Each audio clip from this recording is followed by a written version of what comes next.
মেয়েদের ভাগ্য পরিবর্তন করা এতটাই সহজ না, অনেক পরিশ্রম এবং ধৈর্য ধরতে হয়। হ্যালো গাইস, আসসালামু আলাইকুম। মাই ফ্যামিলি ব্লগে সবাইকে স্বাগতম।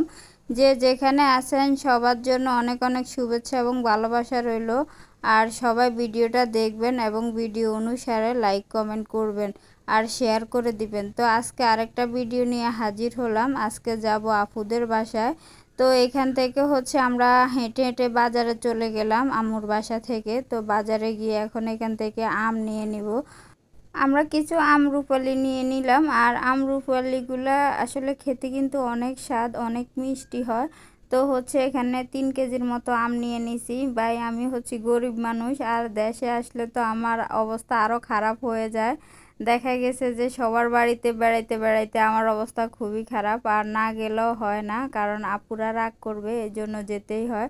তো আমার মেজো আপুদের বাড়িতে যেতে গেলে দেখা গেছে যে ওনাদের রাস্তার মধ্যে একটা ফুল ছিল, ওটা আর কি ভেঙে গেছে। তো এটা তৈরি করা হচ্ছে, এই কারণে আমরা হেঁটে হেঁটে যেতে হচ্ছে। তো এখানে অনেকগুলা ছাগল দেখলাম, আর ভাবলাম যে ছাগলগুলোর ভিডিও করে নিই, কেননা কারণ ছাগল বা বিভিন্ন পশু পাখি রাস্তার মধ্যে দেখলে আমি এগুলার ভিডিও তৈরি করি। তো আপুদের বাসায় চলে আসলাম, আর আপু এখানে বাটা মশলা পাটায় আর কি বাটতেছে মাংস রান্না করার জন্য। আর ভাই এখানে আপুকে সাহায্য করবে, আপুর সাথে আর কি রান্না করবে। তো দুজনে মিলে রান্না বান্না করতেছে, দেখে আমার কাছে খুবই ভালো লাগছে। আর আমার আপুর সাথে সাথে আমার ভাইও কিন্তু ভালো রান্না করতে পারে।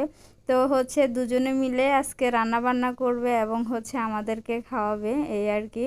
তো আসলে আপুদের বাড়িতে আসলে একটা ভালো লাগে, যখন বাগ্নিরা সবাই থাকে বা যখন তারা সবাই একসাথ হয়, তখন আমার কাছেও খুবই ভালো লাগে। আর যখন বাগ্নিরা জামাইয়ের বাড়িতে চলে যায়, তখন আসলে খালি খালি লাগে আর ভালো লাগে না। তো এখন যেহেতু বাগ্নিরা আসছে, এই কারণে আমিও আসছি, কারণ ঈদের সময় কি দেখা যায় সবাই আমরা একসাথ হই।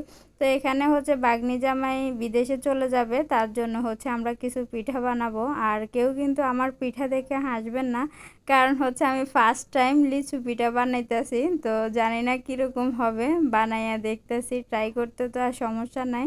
তো আসলে আমরা ময়দা দিয়ে আর কি তৈরি করতে হয়, আর চালের গুঁড়া কম দিতে হয়, কিন্তু আমি চালের গুঁড়া বেশি দিছি, এই কারণে কিছু পিঠা ফেটে গেছে। আসলে আমি আগে কখনো তৈরি করি নাই, এই আর কি। তো এখানে ছোট বাগ্নি তার কসমেটিকগুলো নামাইছে মরিয়মকে দেখানোর জন্য যে তার কি কি আছে। পরে আমি বললাম তো ভালোই, তো তোমার তো অনেক দুল বা অনেক কসমেটিক চুড়ি, ভালোই লাগছে। তো পরে আমি ভিডিও করে নিলাম, বলতেছি যে এটা কি ওইটা কি, মানে ওর কাছ থেকে জানতে চাইতেছি যে এগুলো কি। আর মরিয়ম তো অবাক হয়ে গেছে। মরিয়ম বলতেছে, আপু তোমার এতগুলা কসমেটিক। তারপরে এখানে মেজো বাগ্নির হাতে আমি মেহেদি পরিয়ে দিছি। বেচারার একটা ছেলে আছে, ছেলের যন্ত্রণায় ঈদে একটু মেহেদিও দিতে পারে নাই। তো আমাকে বলতেছে, আন্টি একটু মেহেদি পরাই দেন। তো বাগ্নিকে একটু মেহেদি পরাই দিলাম। সবাই কমেন্টে জানাবেন মেহেদির ডিজাইন